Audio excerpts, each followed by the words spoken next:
A predominância dos instintos primitivos caracteriza estes dias, porém, defronta os sentimentos de beleza e amor que vicejam, embora muitas vezes asfixiados pela crueza dos atormentados.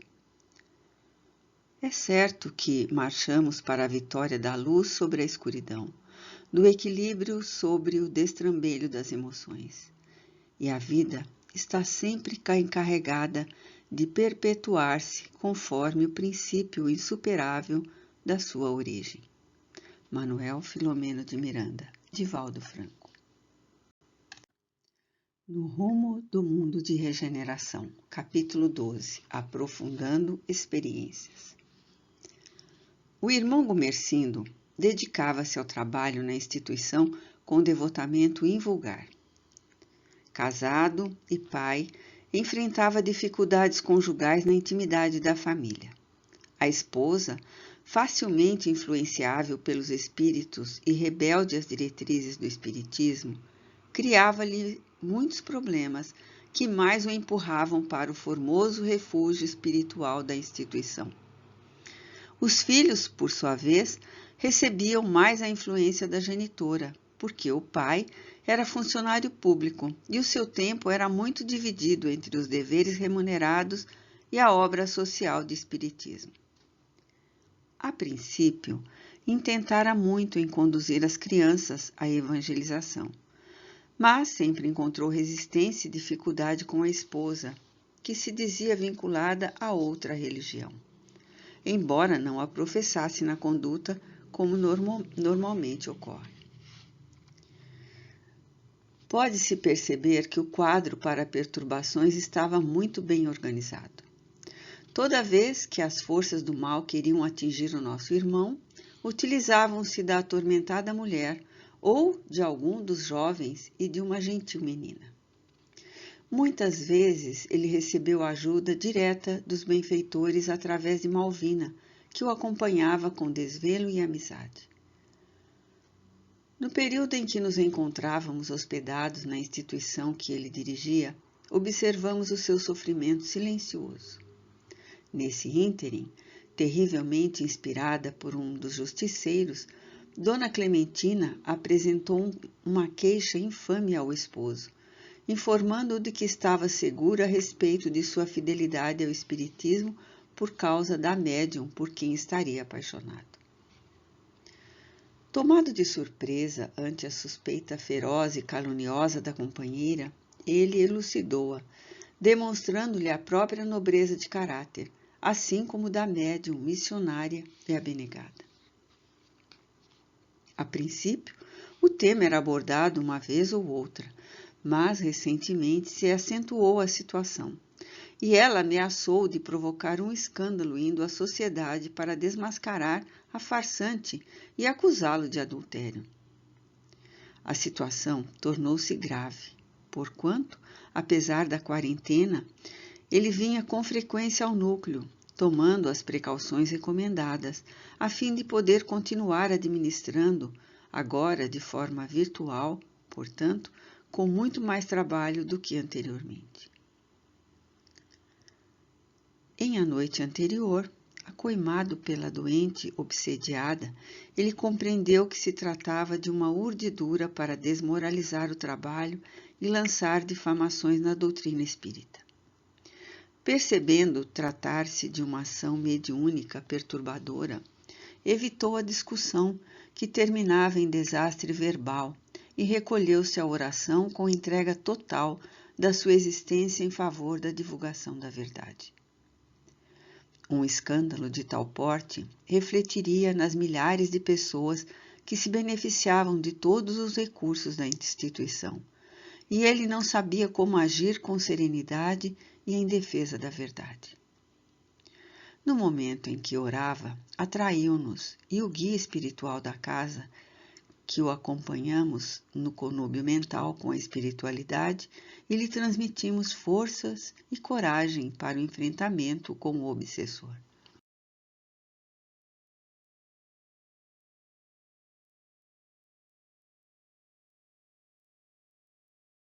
Inspiramo-lo a nada dizer à médium inocente, a fim de evitar mais sofrimento para ela e vinculação pelo pensamento com a fonte criminosa referta de energias destrutivas. Aplicamo-lhes passes dispersivos, a fim de que a tensão nervosa resultante do diálogo agressivo diminuísse. Beneficiado com o momento de oração e pelas vibrações decorrentes das energias da terapêutica fluídica, ele experimentou uma forte sudorese e, do estado de ânimo exaltado, voltou à normalidade habitual, confiante na proteção divina. Como se fosse um paradoxo, recebeu um telefonema de pessoa amiga em desespero por questão doméstica de natureza idêntica, ciúme doentio e desconcertante. O amigo ao telefone dizia-lhe já não suportar a situação em tela, porquanto em casa, todo o tempo, auxiliando a esposa e os 2 filhinhos, esta o acusava com ferocidade de infidelidade conjugal. Narrava o amigo que lhe explicava a impossibilidade de tal acontecimento, em razão de sua conduta inatacável. No entanto, mentalmente violentada por entidade infeliz, ameaçava-o de suicídio. O cavalheiro amigo explicava que já não dispunha de argumento para silenciar a esposa em crise. O ouvinte, que padecia da mesma injunção, buscou na doutrina a orientação saudável, pedindo-lhe paciência e oração, únicos e valiosos recursos no momento, a fim de sanar a interferência de algum adversário. Sugeriu-lhe, naquele momento, a leitura do Evangelho segundo o Espiritismo, de Allan Kardec, de modo a acalmar-se e, em consequência, gerar tranquilidade na companheira. Havia tanta sinceridade e espírito de cooperação que o nosso dirigente Spinelli sugeriu-nos a alguns, inclusive ao nosso passista, visitar o lar em angústia naquele momento. Terminada a comunicação telefônica, o amigo orou em favor do solicitante e nosso mentor pôde captar-lhe a direção em que residia a família necessitada.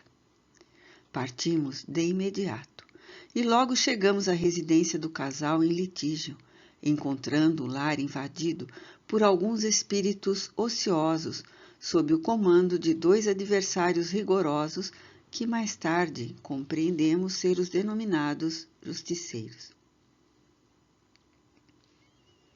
A rede cruel de perseguição era mais complexa do que inicialmente eu considerara. Como o queixoso era espiritista e frequentador da mesma instituição na qual nos encontrávamos, havia interesse dos adversários do bem em afligi-lo também, dentro, naturalmente, da lei de causa e efeito, porém com o objetivo de prejudicar o programa de cristianização da humanidade ante as soberanas luzes do Espiritismo. O que me intrigou no momento foi constatar que esses perseguidores não necessitavam de uma questão de dívida entre eles e aqueles que vitimavam. A questão era mais profunda. Todos quantos se encontram com necessidade evolutiva de melhorar-se estão automaticamente incluídos entre aqueles que os desagradam e, por essa razão, devem ser eliminados.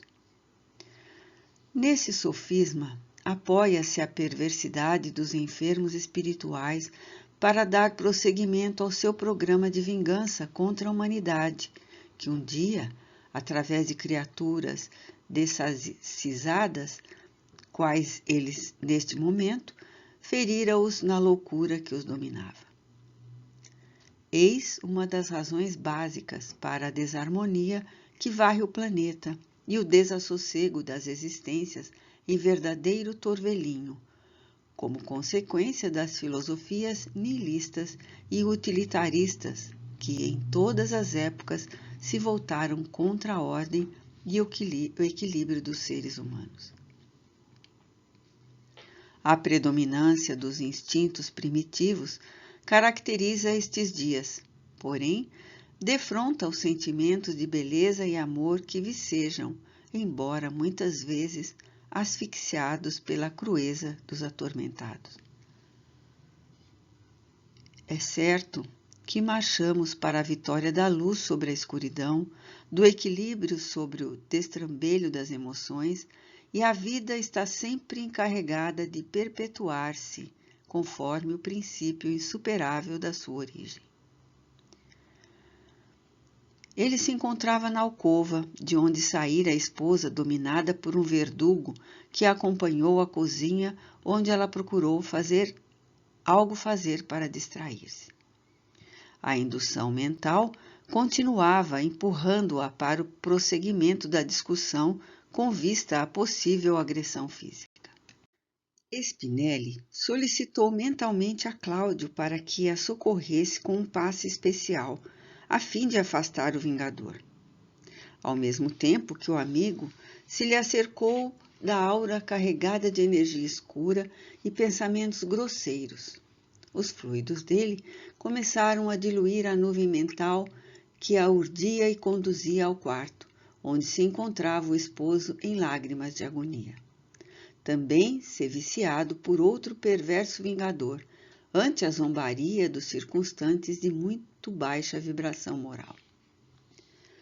Eurípides pôs-se a orar em altas vozes que foram ouvidas pelos circunstantes desencarnados, e também ergueu as mãos em apoio ao passista, e luzes rutilantes saíram pelos seus dedos, que passaram a envolver o casal e atingir os seus perseguidores, que logo se deslocaram das vítimas, gritando com ferocidade e ameaçando-nos com expressões vis e coléricas. Os benfeitores continuaram como se nada tivesse acontecido, e, alguns minutos após, respirava-se na habitação outra psicosfera, e o casal abraçado em lágrimas de reconciliação.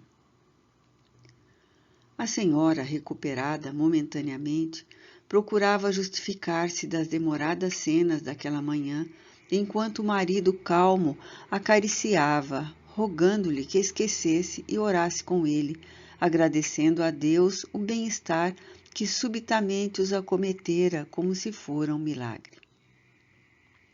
Tomadas algumas decisões, Eurípides convocou alguns amigos da sua comunidade e solicitou permanecer naquele lar até segunda ordem, evitando, quanto possível, o retorno dos invasores ou a presença de outros do mesmo nível evolutivo.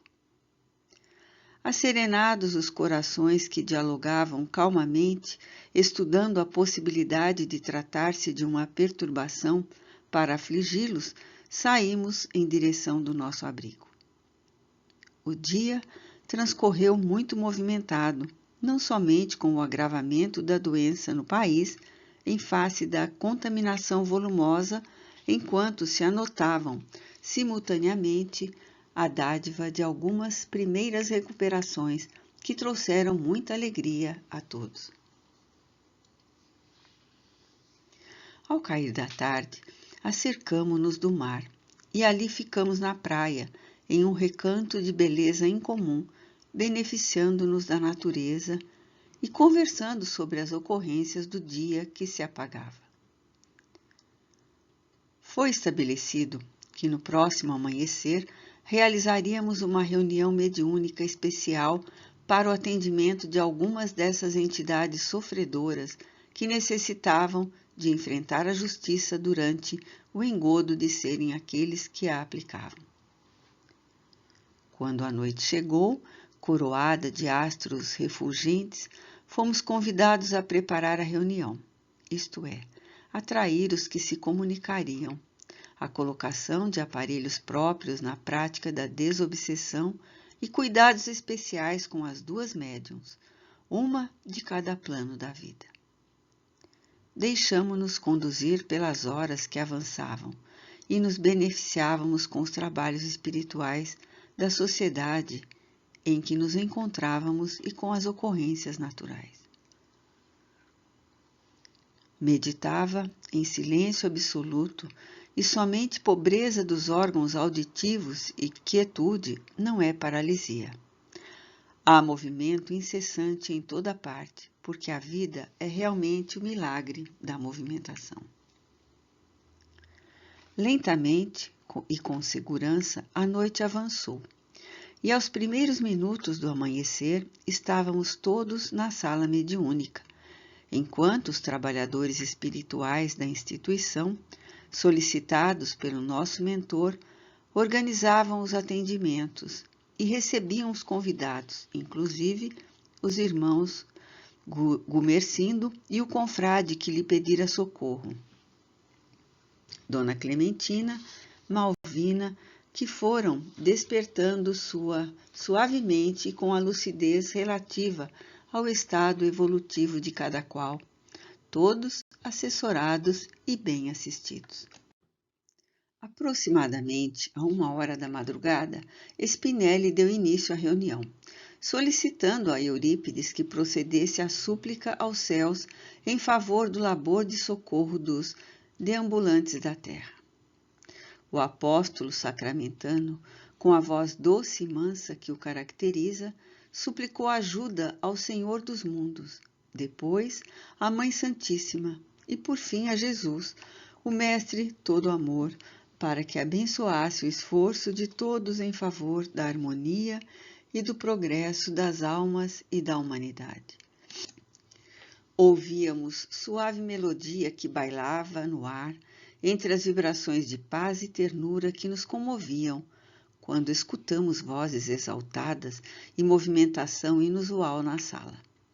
Estavam entrando algumas entidades infelizes trazidas pelos encarregados de conduzi-las. Uma delas chamou-me mais a atenção, porque se tratava de um anão, cujo semblante estava marcado por um rancor indisfarçável, e lutava bravamente para desvencilhar-se dos fluidos que o conduziam na direção de Malvina. Subitamente, sentindo a presença do espírito rebelde no seu campo áurico, a médium começou a agitar-se, movendo os braços especialmente e a cabeça em atitude de defesa, quando então explodiu numa voz roufenha e agressiva. Trata-se de um ultraje e armadilha com que se pretende esmagar-me. Não estou aqui por vontade própria e não posso admitir essa violência contra o meu livre-arbítrio. Eurípides, que se postara ao lado da médium e a vitalizava com o pensamento rico de amor, respondeu ao comunicante. Você tem alguma razão em reagir dessa forma, exatamente porque tem sido assim que você se utiliza para afligir aqueles a quem persegue. Não lhes respeita o livre-arbítrio e, através de artefatos diversificados, crucifica suas vítimas.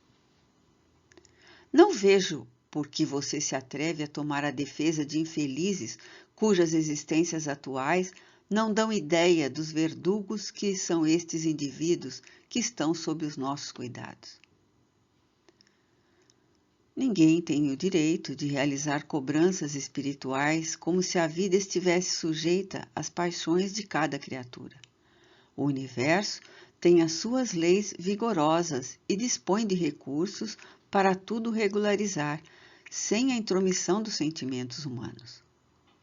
Mas desejo recebê-lo com prazer e explicar que não se trata de uma violência à maneira como o trouxemos para este salutar diálogo. Somente está ocorrendo porque o caro irmão tem sido responsável por graves problemas na seara de Jesus Cristo, perturbando pessoas abnegadas e dedicadas à construção de um mundo melhor, em saúde moral e respeito humano a tudo e a todos. Gostaria que nos informasse quais são os seus projetos e a razão por que se levanta em nome da divina justiça para regularizar questões que pertencem à vida e que por si mesma, na decorrência do tempo passado, já mereceram necessárias correções. Você o diz, respondeu iracundo, porque não lhe padeceu a crueza, qual aconteceu entre mim e seu protegido, esse miserável criminoso. Tenho vivido em situação de nanismo desde há muito, e odeio a situação há muitos séculos. Chegou a minha hora de cobrança junto aos infames que me desgraçaram a existência. À medida que falava, exudava um odor pútrido que empestava o ambiente e chorava em convulsão de ódio, esmurrando o ar e deixando-se consumir em desespero. O benfeitor, sumamente compadecido, informou-lhe: o sofrimento é um processo de difícil purificação das misérias morais, a fim de que o espírito consiga recuperar a pureza inicial e para a qual está destinado. Certamente, razões que o irmão não considera geraram a necessidade do suplício para o seu autoencontro, o despertar do tesouro da consciência. Ninguém pode, no entanto, ser o cobrador das falhas e desgraças alheias, incidindo sempre em gravames para o futuro, como no caso em tela.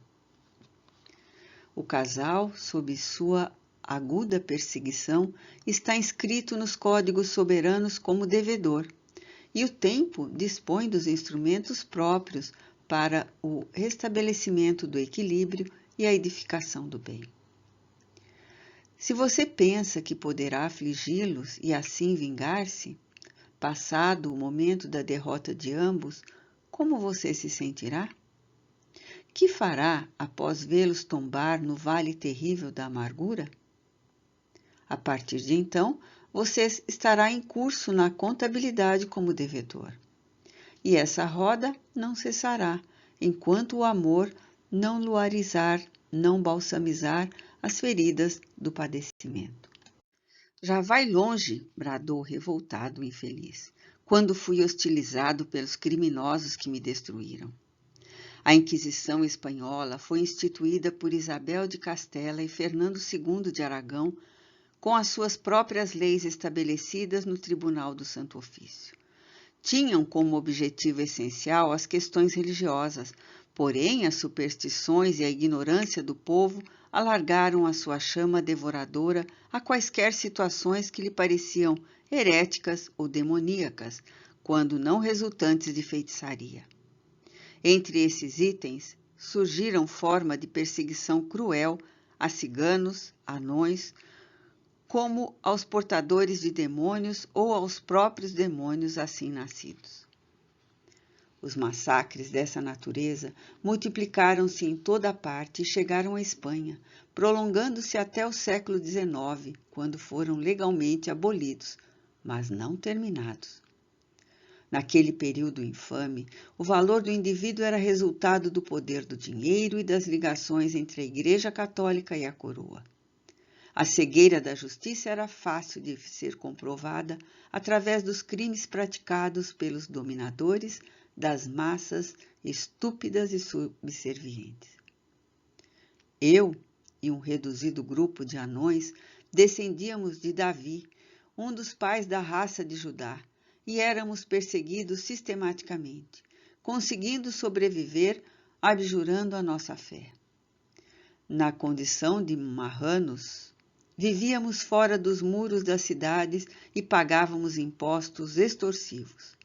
Periodicamente, éramos expulsos para Portugal, onde concluíam as matanças para outras regiões da Ibéria, outros países que também nos perseguiam. No período de Carlos II, conhecido como o enfeitiçado por causa das suas deformidades, era terrível a sua corte, devassa e cruel. Entre os nobres havia um casal que se comprazia agradando ao monstro, apontando judeus e inimigos de Deus e da coroa em todo lugar. Infértil também tinha outros problemas que o maltratavam, inclusive a fala, que não se entendia quase, em razão do queixo projetado para a frente, fruto espúrio de casamentos incestuosos. Numa das perseguições, a esposa, também da nobreza, ficou encantada comigo, miniatura de gente, e conseguiu praticamente fazer-me seu escravo, levando-me, graças aos artifícios demoníacos, pôr-me no seu castelo e tornar-me um animal de exposição, explorado e infeliz, permanentemente acorrentado por ser judeus e maltratado por ser um demônio vivo. Surrado com frequência após lutas em que me atiravam para defender-me de indivíduos fortes e saudáveis, resolveu, com a anuência do marido, Felipe de Castela, submeter-me ao santo ofício e fui queimado vivo em um dia inesquecível de horror. Não ficaram na minha desdita somente as marcas da morte voraz, mas as chamas do ódio que me têm devorado desde esse momento. O mentor escutava-o repassado de compaixão e deixando-o fazer a sua catarse, que lhe faria muito bem. Mas eu não morri. Senti as labaredas em muito tempo me consumindo sem destruir-me. Pensei estar no inferno, conforme a crença geral. Constatei-o depois de socorrido por um grupo chamado de justiceiros que me ofereceu socorro na sua comunidade, também uma forma de inferno, onde seria recuperado e aguardaria a ocasião para a revanche, para a vingança bem amadurecida. Ele narrava com expressão de angústia e desespero incomuns, gerando um ambiente de espontânea compaixão. Os nossos irmãos, Gumersindo e esposa, despertos e acompanhando as narrações, a pouco e pouco foram retornando aos dias do passado de luxo e de degradação, horrorizados com o que haviam feito. O desditoso continuou na sua verbalização quase automática. Nesse ínterim, tomei conhecimento das reencarnações como mecanismo de justiça e presídio de resgate ou caminho de libertação. Não sei bem o que é, mas existe, e aguardei a ocasião de reencontro, o que se deu há pouco menos de 2 anos, quando fui atraído pelo magnetismo dele, a inconsciência e irresponsabilidade dela. Estavam disfarçados, reencarnados eram outros, mas interiormente os mesmos. Passei a acompanhá-los e influenciá-los com meu pensamento de vingança, acolhido vagarosamente nas suas falhas mentais e morais, nela, em particular, no ciúme. Ele me tem sido mais difícil, em razão das suas preocupações com o falso Jesus a que pretende servir e está gerando dificuldades aos planos da nossa organização, que é expulsá-lo do mundo. Fez uma pausa, ao mesmo tempo que ululava de dores morais e dos fluidos gentis da médium que o recebia, diminuindo-lhe a carga de angústia. No silêncio que se fez natural, o nobre Eurípides falou-lhe com afabilidade. A sua história é igual à de muitos outros irmãos nossos, comove-me as lágrimas. Também trago no coração as flechas dos males que pratiquei contra mim mesmo. No entanto, o sublime medicamento para a dor tão profunda é o perdão. Os irmãos acusados não são mais os mesmos, porquanto, na fileira dos anos do passado, retornaram mais de uma vez a aprender as lições sublimes do amor e da fraternidade. Ficaram no passado aqueles dias hórridos de barbárie e alucinação. Atualmente, o irmão Gumersindo está tentando apagar as marcas dos crimes de ontem, consolando as lágrimas de quem hoje chora. A sua esposa, ainda enferma dos sentimentos, necessita de compaixão, a fim de ter forças para a recuperação necessária. Somente Deus sabe as razões do seu sofrimento naquela ocasião. Há uma causa anterior que lhe trouxe, como consequência, as dores da forma humana e os padecimentos propostos pela ignorância das criaturas naquela época, há mais de 300 anos. Os seus algozes estão em despertamento para o bem, especialmente o esposo, que administra este lar escola de muitas vidas, milhares de existências que estariam estioladas ao sol do abandono, nas tragédias das ruas, nos escusos caminhos dos crimes, na loucura e tombariam fatalmente no suicídio. Conceda-lhes o favor da compaixão e mais tarde a bênção do perdão, que também iluminará o seu caminho, auxiliando-o na ascensão espiritual. Recorde-se de Jesus, até hoje perseguido. Parecendo recuperar a crueldade inicial, reagiu. Não me fale esse nome fatídico que foi a causa da minha e da desgraça de milhares de vítimas. Odeio-o e considero quase tudo que dele se diz uma farsa. Como poderia acreditar que veio libertar Israel do destino inglório da escravidão na Roma, como sucedera em outros povos antes, e não foi capaz de libertar-se a si mesmo? A sua convivência era com os depravados, os criminosos, e viciados em detrimento do que se legislava no templo, dedicado a Salomão, e se cultuava nos estudos dos profetas e da lei antiga. Caso ele tivesse vindo com alguma tarefa de honra para Israel, ele traiu Jeová e seu povo. Jesus jamais se propôs a salvar Israel pela espada, que sempre gera consequências através de si mesma. Ele veio ensinar-nos a todos que somente existe uma força e um poder no mundo que merece ser trabalhados, que é o amor. Por isso, elegeu os desafortunados, os desdenhados, os perseguidos, como você. E os homens que lhe utilizaram do nome para a prática do crime, esses sim que deslustraram a nobreza do Mestre de misericórdia e perdão. Ele preferiu ser traído, crucificado, para demonstrar que os seus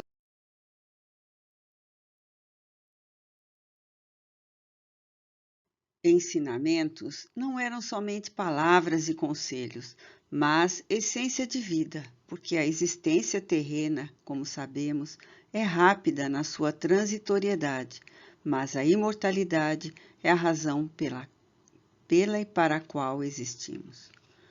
As acusações que lhe são atribuídas por crimes que praticaram em seu nome não são de sua responsabilidade, e note que esse comportamento é comum à criatura humana na sucessão dos tempos. Em todas as obras de amor e de fraternidade aparecem os oportunistas que as destroem com seus atos alucinados e seus comportamentos infames. No dia em que Jesus for realmente vivido e ensinado, estarão em relevo a caridade e o amor, guiando as vidas na direção do reino dos céus, que se edifica no íntimo do coração. Tomado de revolta, ironizou. Então, eu tenho que perdoar os meus algozes, ainda dedicados ao infame da cruz, eles que me desgraçaram usando essa mesma cruz? O nosso plano é muito mais vasto. Está em pauta o combate a essa doutrina de fracos e covardes que trabalham na sombra da traição e do crime para transformar o planeta numa grande Gomorra ou Sodoma, que o nosso Deus destruirá, aprisionando a todos os seus responsáveis. Iniciaremos levando a desdita mulher à loucura pelo ciúme, sentindo-se desprezada pela farsante de quem me utilizo para o nosso encontro. E à medida que ela desvaire, irá perdendo o controle das emoções e também será arrebatado pela desdita, demonstrando que o espiritismo é mais uma façanha mentirosa do que a verdade que se lhe atribui. Teremos o prazer de produzir escândalos sucessivos, depois com o rebanho de outros que estão cuidando, e o desequilíbrio do grupo terminará sofrendo interferência das autoridades governamentais.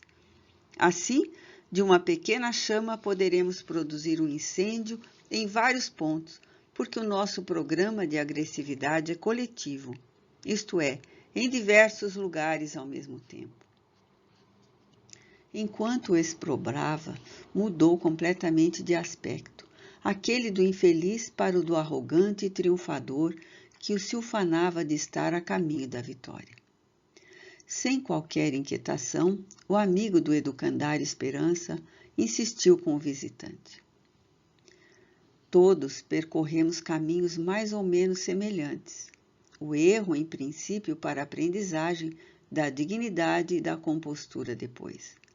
deixamos cardos e pedrouços pela estrada percorrida, e somos constrangidos a retornar pela mesma senda, retirando os calhaus e os empecilhos que nos ameaçam o crescimento para Deus. Esse crescimento é uma fatalidade semelhante às leis cósmicas. Nada pode modificar, porque são os alicerces universais. Enquanto o amor não vicejar no sentimento humano, a criatura estará mais na faixa primitiva do que na luz sublime da emoção divina. O meu irmão veio trazido para ter diminuídas suas dores. Assim irá cooperar conosco para que as aflições das suas vítimas atuais também sejam diluídas. Para tanto, contamos com o seu raciocínio. Permaneça aqui na instituição por alguns dias, especialmente agora que o mundo está em quarentena, recuperando-se moralmente sob o látigo de uma pandemia que é mecanismo das leis superiores para equilíbrio moral do planeta. E veja como são úteis e o que fazem sob a inspiração de Jesus. Posso asseverar-lhe que, se depender de mim e dos nossos amigos, todos inscritos nesta guerra de libertação, nada você conseguirá com o seu Cordeiro de Deus. A frase foi exteriorizada com uma grande ironia, método normal de zombaria para perturbar a lucidez do antagonista. Procurando demonstrar o seu falso poder na comunicação, agitou a médium e ergueu-lhe os braços com os punhos cerrados, em atitude de golpear a mesa para parecer forte.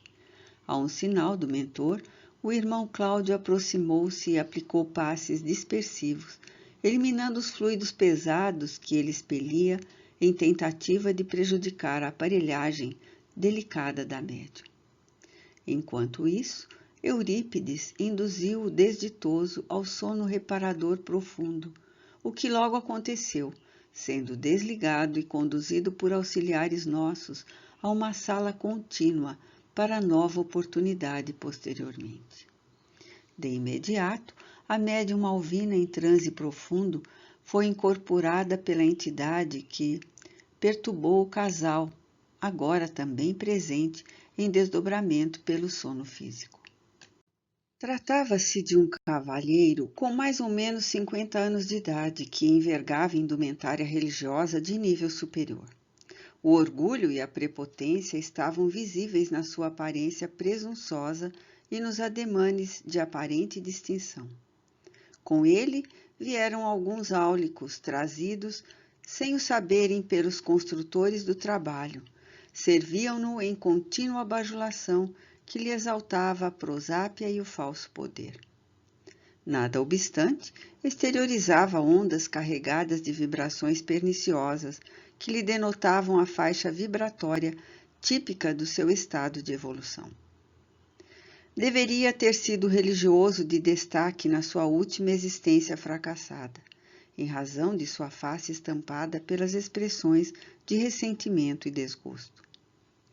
Logo que houve a perfeita identificação do seu perispírito no de Malvina, podíamos ver a união de ambos que se confundiam em contínuas ondas emitidas pelos centros de força, poros espirituais, tornando notável o fenômeno demonstrando a supremacia do comunicante sobre o duplo etérico, que se dilui após a desencarnação.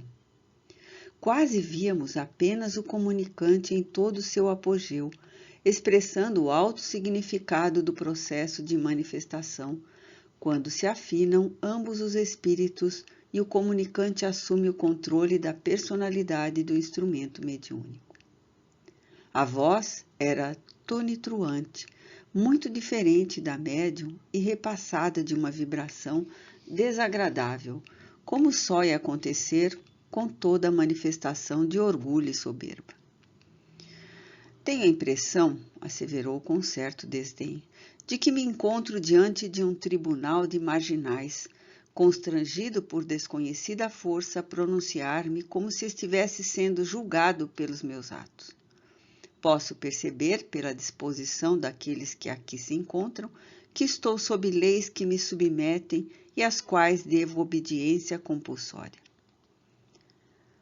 Não se trata disso, elucidou Eurípides.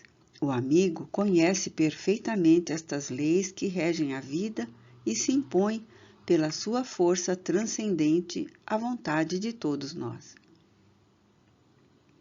Estamos, sim, num tribunal de amor para avaliarmos juntos as ocorrências que vêm tendo lugar em nossa instituição e com seus membros ante o plano de subjugação estabelecido pelo amigo e outros em torno e contra os seus trabalhadores. Com a sua adesão voluntária, não seria possível apelamos para os desígnios superiores e recorremos a Jesus, que é o nosso amado comandante, e ele aqueceu em trazê-lo até nós. O visitante, visivelmente contrariado, começou a enunciar textos em latim à semelhança de mantras que poderiam defendê-lo das nossas energias. Sabemos que nos encontramos em guerra, prosseguiu o abençoado terapeuta do amor. E como somos os mensageiros da paz, resolvemos estabelecer um encontro pessoal a fim de discutirmos os itens que deram lugar a essas batalhas hediondas que vêm sendo tratadas com finalidade hedionda, destruir a ética e semear a desordem em toda parte. Assim o fazemos pelo grande respeito que temos por aqueles que se nos tornaram adversários sem que o soubéssemos, desde que os nossos objetivos repousam e se reforçam na lei de amor ao alcance de todas as vidas. Nessa instituição, vigem as diretrizes do amor aos filhos do Calvário, conforme a expressão de Jesus, de modo a que nos reuníssemos para os ajudar. Afinal, todos necessitamos de apoio e de socorro urgente. Como amigo nosso fez-nos adversários, confesso, aqui nos encontramos para discutir as reais e as falsas razões da injustificada batalha de aflições. Silenciou para dar lugar ao diálogo, o que não se fez esperar. Realmente, já que você sintetizou muito bem as ocorrências, a mim me cabe dizer que sou diretor de um dos departamentos de justiça de nossa organização. Estamos já em acirrado combate contra Jesus e os seus corifeus, desmanchando os bolsões de falsos religiosos que intimidam a humanidade com a sua falsa fidelidade e demonstrando que todos são da mesma argamassa dos seus falsos diretores espirituais. Iremos a pouco e pouco apagar as pegadas dos caminhos do Galileu, assim como dos seus súditos de ontem e de hoje, no mundo moderno onde não há lugar para comportamentos místicos e éticas falsas, ocultando os conflitos internos de todos os devassos e corrompidos. Apenas lhe despertaremos as próprias viciações e os comandaremos na direção do deboche e do crime bem urdido, desfazendo as impróprias máscaras de pureza e dignidade. Também eu estive do outro lado, quando enverguei a indumentária e me fiz bispo de M. Mantinha a aparência de altivez e honra, distante da conduta mental e moral, fora da sacristia e nos recintos onde podia expressar-me na realidade, longe da farsa que executava para explorar os estúpidos e atormentados que se me submetiam à autoridade eclesiástica. Identificado com outros companheiros do mesmo ou de pior naipe, servia-me em nome da fé religiosa, permitindo-me os prazeres para os quais todos nascemos e as religiões nos pretendem castrar, como se fôssemos de especial tecedura orgânica.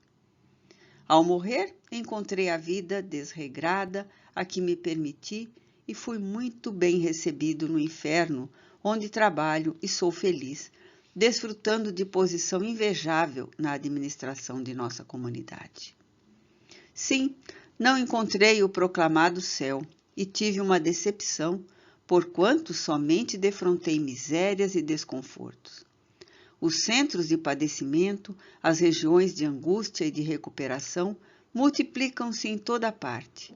E é claro, nós, os justiceiros, resgatamos e conduzimos para os nossos recintos todos aqueles que temos razões para combater o falso amor e a tediosa dignidade, sofrimentos íntimos envoltos nos tecidos da aparência diferente.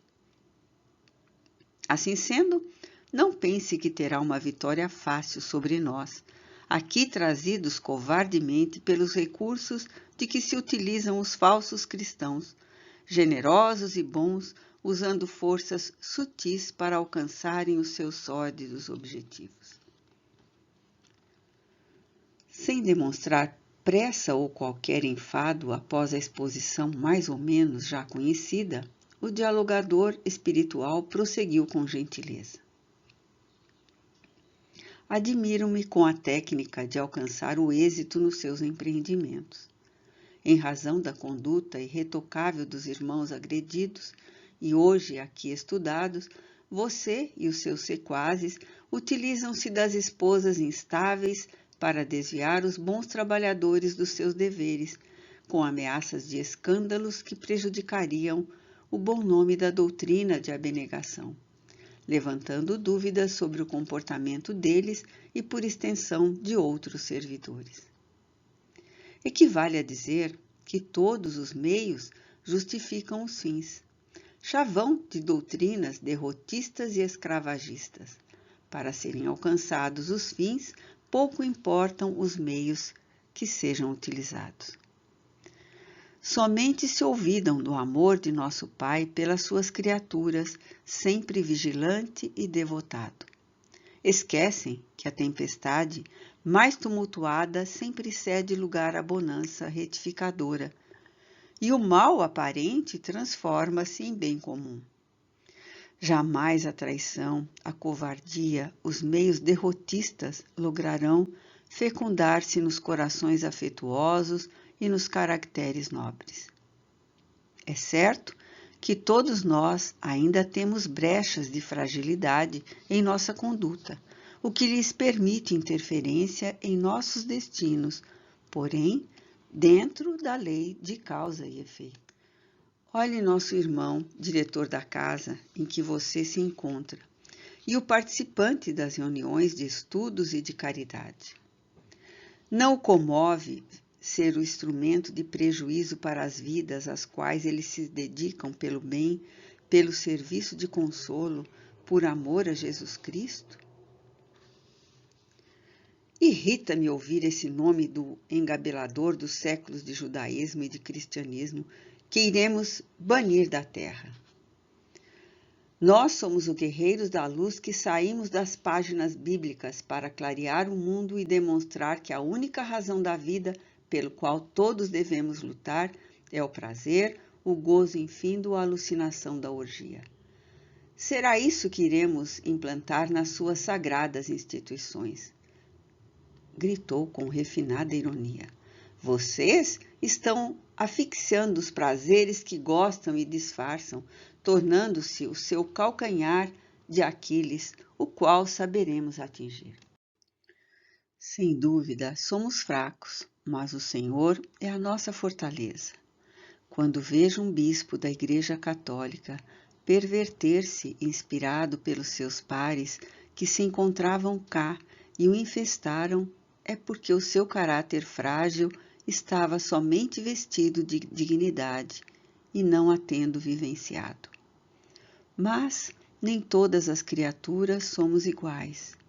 A nós, Jesus fascina com a sua mansidão e paz, tão misericordioso que, transcorridos 2 milênios desde quando esteve conosco, sua voz ressoa em nosso íntimo e nos enriquece de paz. Essa paz a que você aspira e não consegue, em razão das suas vinculações com os erros que o subjugam. Eurípides falava com doçura e um timbre de voz que repercutia em todos nós. Experimentando a força do amor, o senhor bispo deu um sinal, algo cabalístico, e o seu séquito apareceu enlouquecer, blasfemando, ameaçando incorporação simultânea através de Malvina, desejosos de atacar os espíritos presentes, usando verdadeiros tacapes e produzindo uma balbúrdia infernal. Como já estivessem informados dessa possibilidade, os espíritos que zelavam pela reunião, templários que foram perseguidos 200 anos após ser criada sua ordem, alcançaram os baderneiros e retiraram-nos da sala, envolvendo-os em fluidos que faziam lembrar correntes que os submetiam. Logo depois, o silêncio voltou a reinar. O intempestivo ex-sacerdote ululava num desespero que inspirava compaixão. Não cederei nunca, blasonava, mesmo que tenha que ser queimado vivo outra vez pelos miseráveis descendentes do homem da cruz. Vingar-nos-emos a qualquer preço.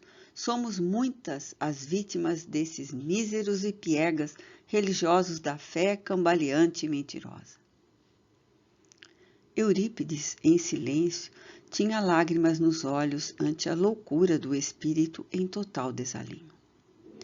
Acercando-se do atormentado, Cláudio pôs-se a aplicar-lhe passes circulares e calmantes, mantendo-o, entretanto, na comunicação de que se desejava liberar.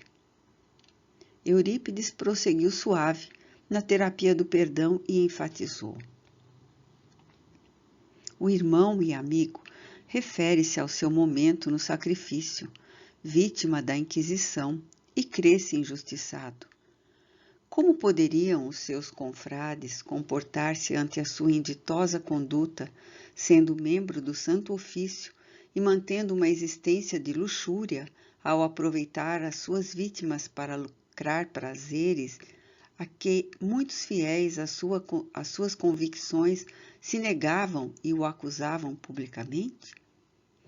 Permitindo-se transformar o seu palácio episcopal, onde desfrutava de injustas regalias, na falsa postura de ser representante de Jesus, era apenas um usurpador dos favores vigentes, em um pântano de indignidades. O mais imoral nessa trama sórdida é que foi denunciado por um colega de aberrações que desejava desfrutar o quinhão que lhe era concedido por cada acusação de novas vítimas, hoje reencarnado no amigo que vem perseguir por sua vez. Ninguém foge de si mesmo, nem das próprias construções íntimas. Você teria sido justiçado nos instrumentos que usava contra aqueles que lhe caíam nas mãos, e como não acreditava na fé religiosa, que lhe era uma profissão vantajosa, como para muitos tem sido, os demais criminosos davam uma demonstração de coragem e de honra, eliminando um devasso que deveria ser exemplo de honra e comportamento saudável. Naqueles lá longevos dias, a religião era mais uma arma política nas mãos criminosas de bandidos a soldo de governantes de igual conduta do que aquilo que pretendia demonstrar a mensagem do Nazareno crucificado injustamente. Esse sim, que foi julgado conforme os interesses pessoais, deu-nos o exemplo da mansidão e da irrestrita confiança em Deus.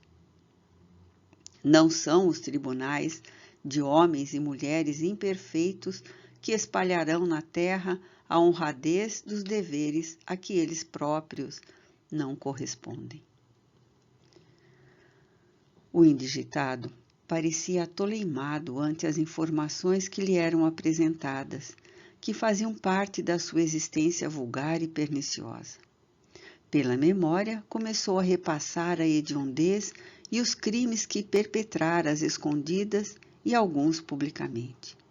Sempre acobertado pelas vestes religiosas que deveriam significar zelo real e devotamento ao bem, com infinitas demonstrações de misericórdia e de compaixão, conforme prometera ao concluir o seminário e as promoções com que fora beneficiado, mais pela crueldade na maneira de agir do que pelo mérito da renúncia e da abnegação.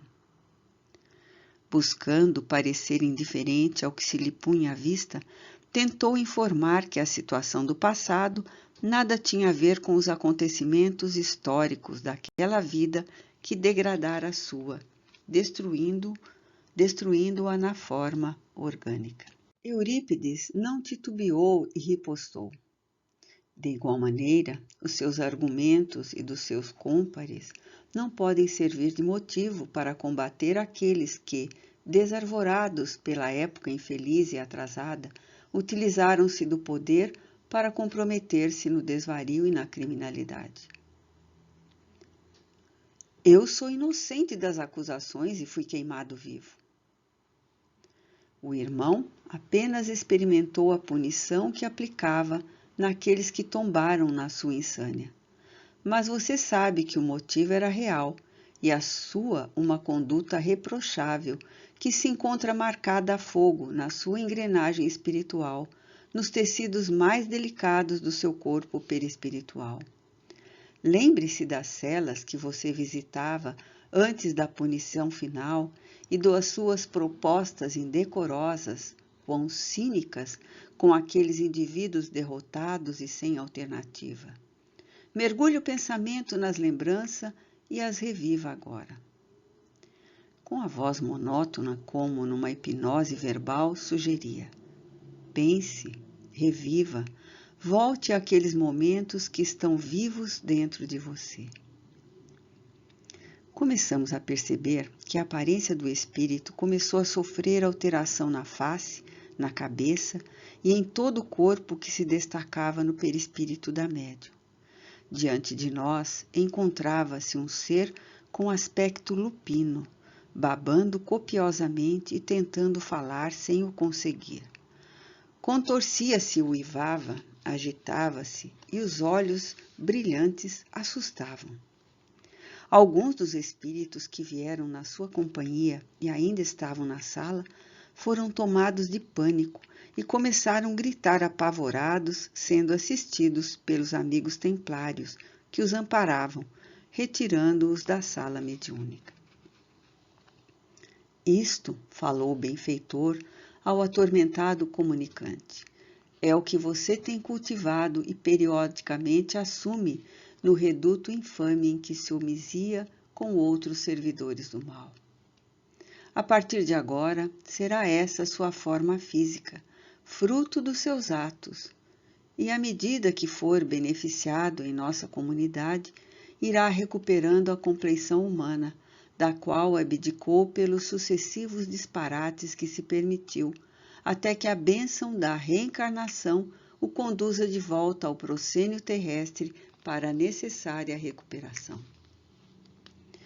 Novamente, Cláudio acercou-se e deu prosseguimento aos passes de desligamento da entidade infeliz que chorava copiosamente. Você receberá o amor, afirmou Eurípides, daquele a quem subestimou e aviltou com a sua conduta rebelde e contínua, demonstrando-lhe a grandeza da sua mensagem e sua veracidade para os seres humanos amargurados e tristes desses dias de sofrimento inominável e intransferível. Agradeçamos em silêncio ao Pai de Misericórdia esta oportunidade de revermos o próprio comportamento, estabelecendo linhas de renovação e de trabalho edificante em favor do nosso futuro.